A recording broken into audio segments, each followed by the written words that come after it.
Blinking, blinking, blinking in the pale gray light of an October morning on I-270 Columbus, Ohio. A woman grips a guardrail, white-knuckled, trembling. Her other hand, pressed flat against her belly, is the only thing keeping her anchored to the world. She isn't waving anyone down. She has already stopped expecting help. A man on a highway sees something he almost doesn't notice. He has 22 minutes to make it to work before everything falls apart. He has already been warned, twice. He pulls over anyway. A badge collected before noon. A parking garage. A silence so heavy it has a weight. A little girl's yellow backpack, bouncing, bouncing, bouncing down a sunlit path, and a father walking behind her, trying to memorize the light. And then, 4 days later, a letter, on thick cream-colored stationery, signed by a name he had never expected to see again. The woman from the guardrail, the one he had stayed for, the one who, it turned out, owned one of the most powerful firms in the Midwest. This is the story of what happens when you choose right over safe, and the morning that chose you back. The highway was clear. Adrian Cole had his hands at 10 and 2, the way his father had taught him, and for the first time in what felt like weeks, maybe months, he let himself breathe. 8:12 a.m. His shift started at 9. He would be there by 8:40, early even. Just this once, just let this morning be a normal one. He had earned a normal morning. He had set 3 alarms. He had ironed his shirt the night before, the blue one, the one without the frayed cuff, and had packed Nora's lunch with her sandwich cut diagonal, the way she insisted, and had remembered the apple this time, and the note that said, "I love you, Bug. Have a great day." He had dropped her at school by 7:45. He had made it to the on-ramp before 8. The GPS showed no delays. The sky was the pale, washed-out gray of early October, the kind of sky that promises nothing dramatic. And that was fine. That was more than fine. Dramatic was the last thing Adrian Cole needed. He had already had 18 months of dramatic. Systemic vasculitis. That was what the doctor had said 14 months before that October morning. Renee had been sitting beside Adrian in a chair that was too small for the gravity of what was being explained, and she had reached over and taken his hand, not for herself, he'd realized later, but for him. She had always been like that, taking care of other people even when the catastrophe was hers. For 14 months he had worked full days at Halcyon Financial Group as a mid-level data analyst and come home to manage medications, coordinate specialist appointments, and quietly dismantle the fantasy that things would stabilize. They didn't stabilize. They worsened, slowly, then faster, then in ways that no one warns you about in the doctor's office because some things you can only learn by living through them. Renee had passed 6 months before that October morning, not suddenly, not dramatically, in a hospital room that smelled like antiseptic, with a window that faced a parking lot. She had asked him, near the end, to make sure Nora always had her hair brushed before school. He had not missed a single morning since. That was the thing about grief, Adrian had learned. It didn't arrive all at once. It came in waves, sometimes a flood, sometimes just a slow, persistent leak somewhere behind the sternum. He was still very much in the middle of it, but there was rent to pay. There was Nora's after-school program. There were 2 formal warnings already in his personnel file at Halcyon, both earned on mornings when his childcare had canceled without notice and he'd had to scramble for a neighbor to cover. Garrett Fielding, his supervisor, was the kind of man who ran an analytics department the way an accountant managed a ledger. Everything precise, everything accounted for, no line items for human catastrophe. 3 late arrivals in a quarter meant a formal warning. 4 meant termination.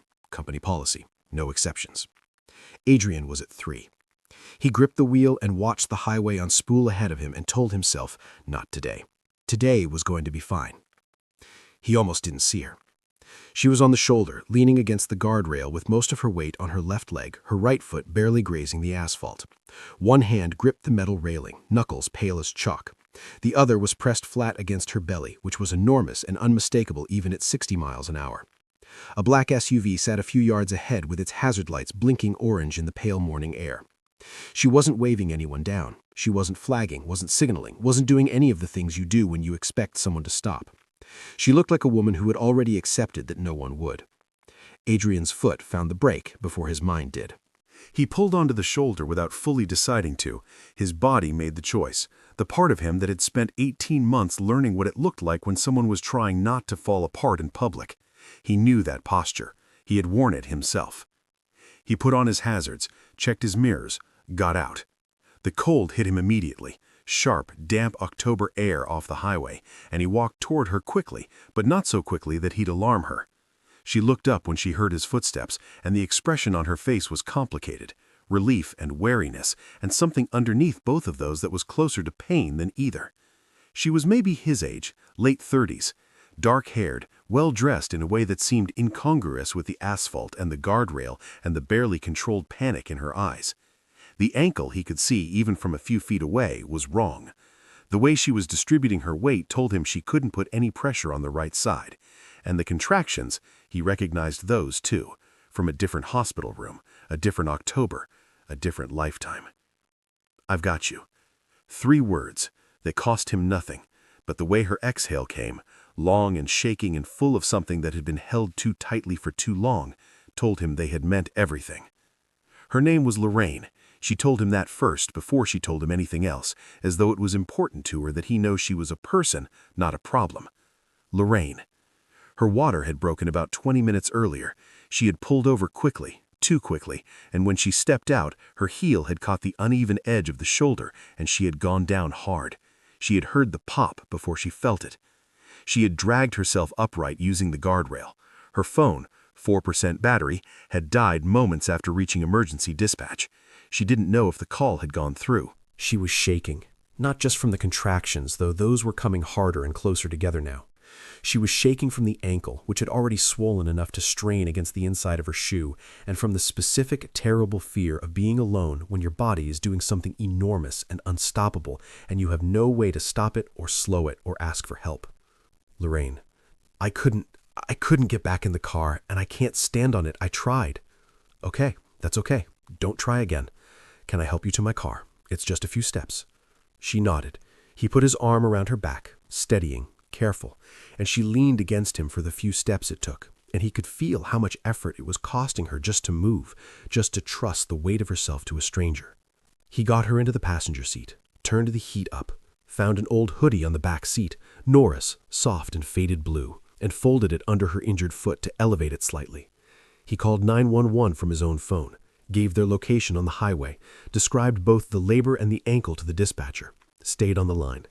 And then he talked to her, not in the way that people talk when they're nervous and filling silence, but in the steady, measured way of someone who was sat beside suffering before and learned that presence, not words, is what matters most. "Adrian, the ambulance is on its way. You're doing well. You hear me? You're doing really well." Lorraine, "It hurts." "I know. It's going to keep hurting." She gripped the back of his seat through a contraction, and he held the phone steady and kept his voice even. He told her, at one point, quietly, almost to himself, that October babies were, in his personal experience, the toughest ones he'd ever met. She laughed, just once, through the pain, a short, startled sound. It was enough. The paramedics arrived 14 minutes later. They worked quickly and carefully, bracing the ankle, confirming the labor, getting Lorraine onto a stretcher with the efficiency of people who have done this 1,000 times. Adrian stood a few feet back and watched and kept out of the way. As they lifted her, she turned her head and found his eyes. She said simply, "Thank you." He nodded. Then he got back in his car. The dashboard clock read 9:08 when he pulled back onto the highway. He had watched it the whole time, had known from the moment he stepped out of the car what he was choosing. He had made the calculation and set it aside. Some things don't negotiate. It was 9:27 by the time he reached the Hallion Tower on North High Street. 27 minutes late. 4th arrival. He already knew. Garrett Fielding was waiting near the elevator bank, not dramatically, not with crossed arms or a raised voice. That wasn't Garrett's style. Garrett's style was the particular blankness of a man who had already processed the paperwork in his head and was simply waiting for the physical reality to catch up. Garrett. "Adrian. Adrian. I know." Garrett. "You know the policy." Adrian. "I do." There was a beat. Adrian could see Garrett weighing something, a flicker of something that might have been discomfort, but Garrett was not a man who let discomfort interfere with process. Garrett. "I'll need your badge before you leave. HR will be in touch by end of day." Adrian handed over the badge. It was a small plastic rectangle with his photo on it, taken 6 years ago when he'd been a different version of himself, less tired, more certain. He looked at it for just a moment before he placed it in Garrett's hand. There was a woman on I-270, pregnant, Injured. Alone. That's why I was late. Garrett's expression did not change. He received this information the way a parking meter receives quarters, acknowledging the deposit, unmoved by the reason for it. I'm sorry to hear that, but policy is policy. HR will be in touch. Adrian nodded. He took the elevator down. He sat in his car in the parking garage for a long time. He didn't cry. He was too tired to cry, and crying in any case felt like a luxury that required more emotional energy than he currently had available. Instead, he sat with the particular hollowness of a man who has just watched something necessary happen and is not yet sure what comes next. Rent. Nora. The holiday season. 8 weeks away. No savings. Renee's medical bills had taken care of that. The last of it, the last buffer, gone. He drove to Nora's school at 3 o'clock and said nothing about the job. He had decided in the parking garage that she didn't need to know yet. She was 7 years old, and she still believed, firmly and completely, that the world was a place where things worked out. He wanted to protect that belief for as long as he possibly could. They stopped at the park on the way home. Nora ran ahead of him on the path, her yellow backpack bouncing with every step, her voice rising and falling as she narrated some elaborate story about a dragon who lived inside the slide and only came out on Thursdays. Adrian walked behind her with his hands in his pockets and watched her and tried, deliberately, consciously, to memorize the exact quality of that late afternoon light on her hair, the way it looked in October, the way it made everything look almost golden.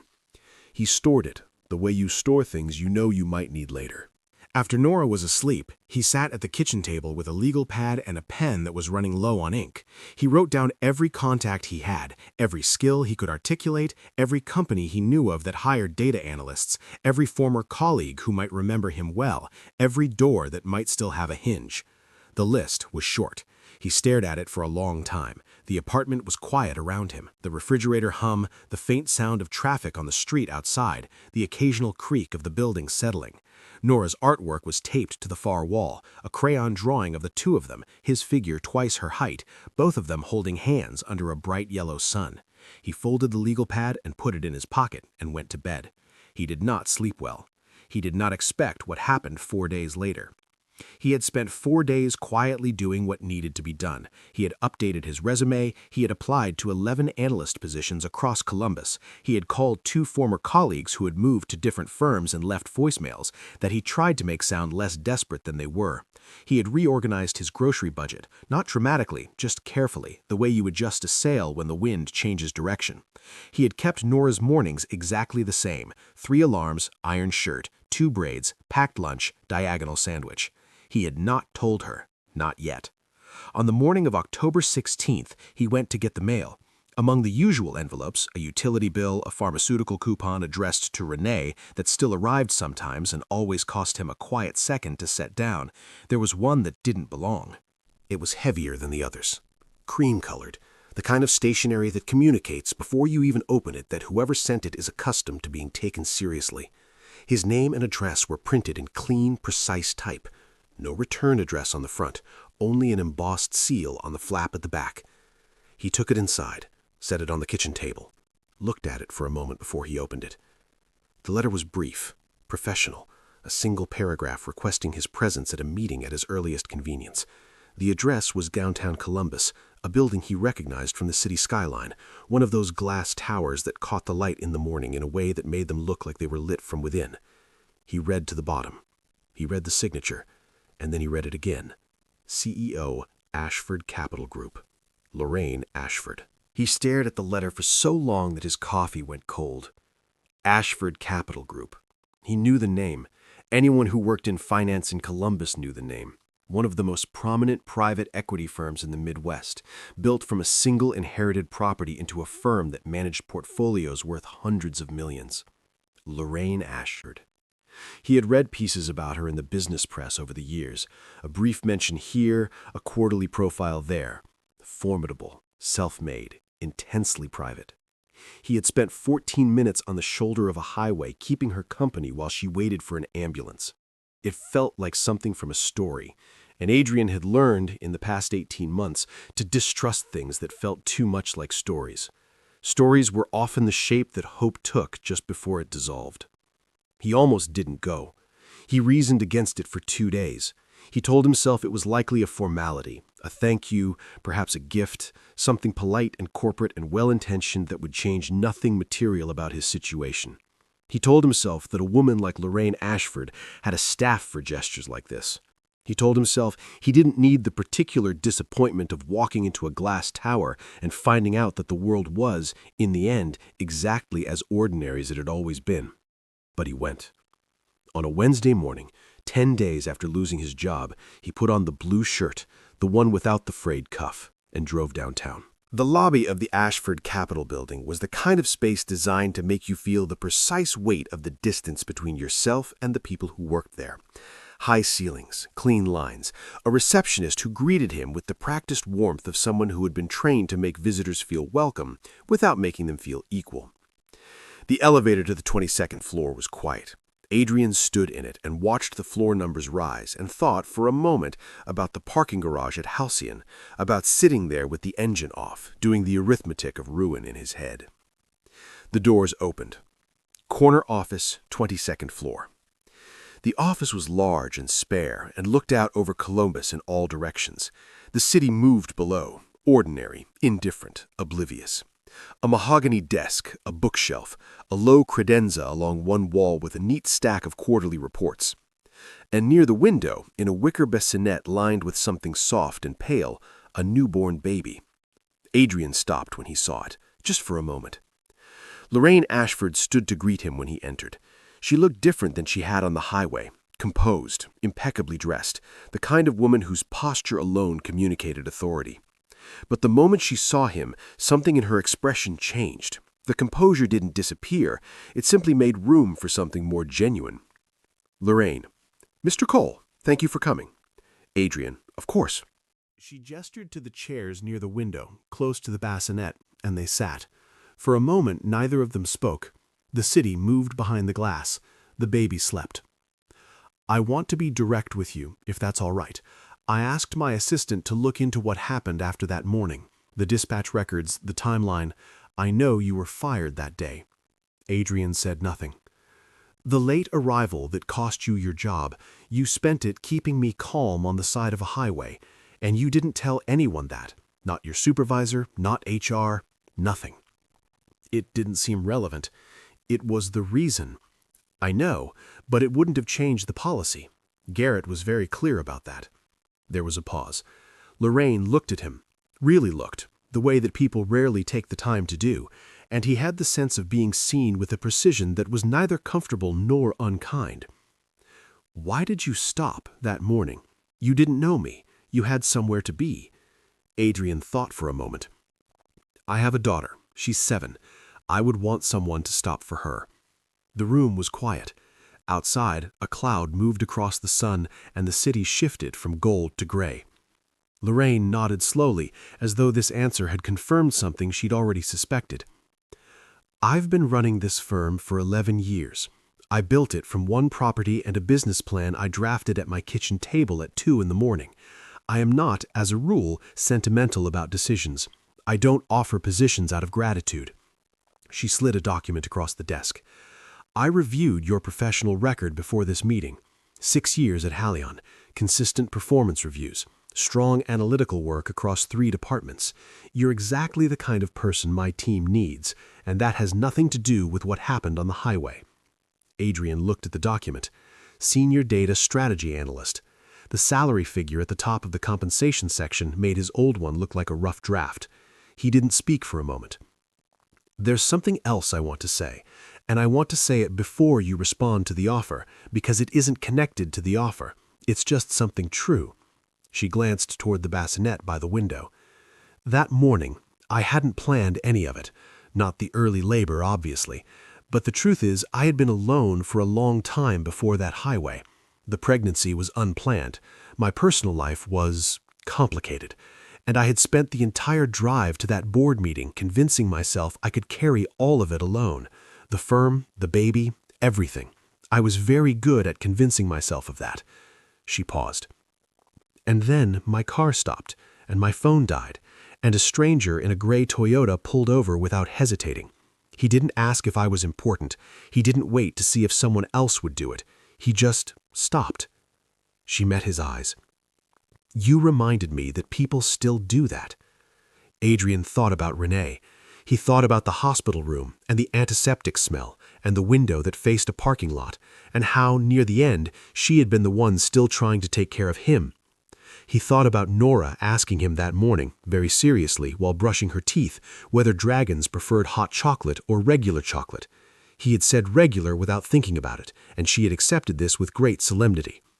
He thought about the legal pad on the kitchen table, the short list, the long nights. He thought about how thin the line was sometimes between an ordinary Thursday and the rest of your life. "Adrian, can I ask you something?" "Of course." "What's her name?" A smile, small, warm, entirely unguarded, crossed Lorraine Ashford's face. "October. I'm calling her October." Adrian looked at the sleeping baby in the bassinet, then he looked back at the document. "I'd be honored to accept." His alarm went off at 6:15. He silenced it, not with the groggy, fumbling urgency of a man trying to buy a few more minutes, but with the quiet deliberateness of someone who had already been lying awake for a little while, listening to the apartment breathe. He ironed the blue shirt. He made coffee. He packed Nora's lunch, sandwich diagonal, apple, a small bag of crackers she had recently decided were her favorite. And then he sat at the edge of her bed and braided her hair. 2 careful braids, the way she liked them, tight enough not to come loose on the playground, loose enough to be comfortable. She was still half asleep, barely stirring, occasionally making a small sound of protest when he pulled too close to the part. He worked slowly and carefully, the way he always did, the way Renee had shown him the summer before everything changed. He tied off the second braid and sat there for just a moment in the gray early light of a November morning and looked at his daughter sleeping. She has her mother's brown eyes, he thought. She has my stubborn streak.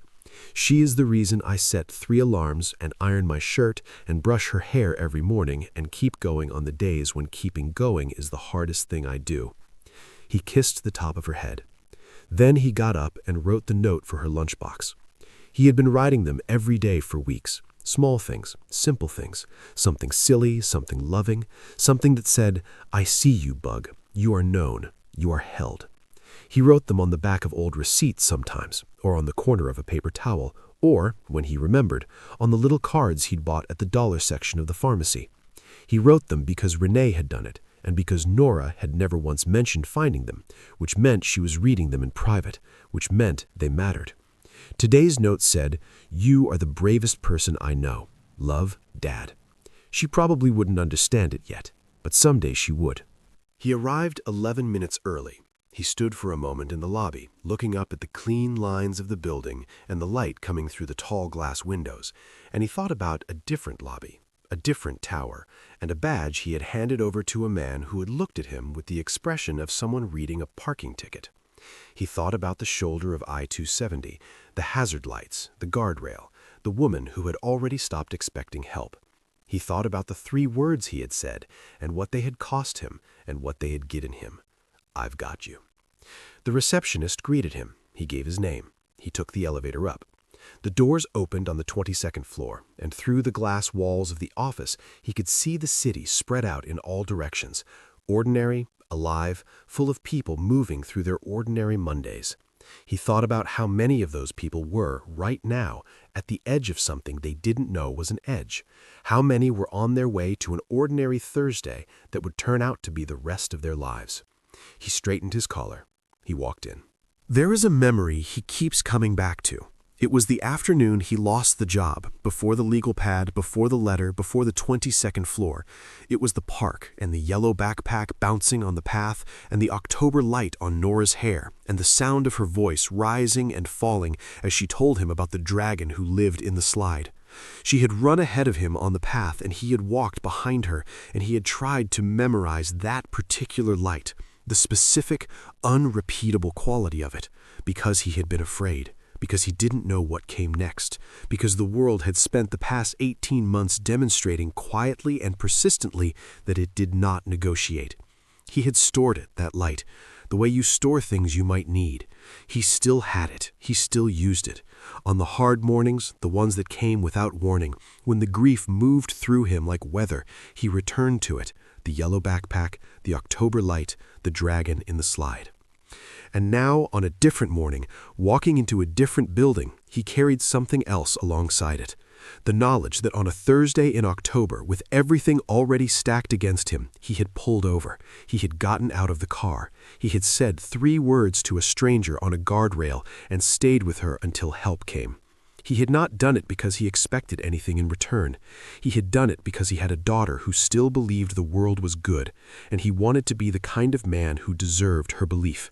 If this story touched your heart, share it with someone who needs to hear it today. Subscribe to Everhart Tales, leave a comment below, and never stop believing that doing the right thing matters.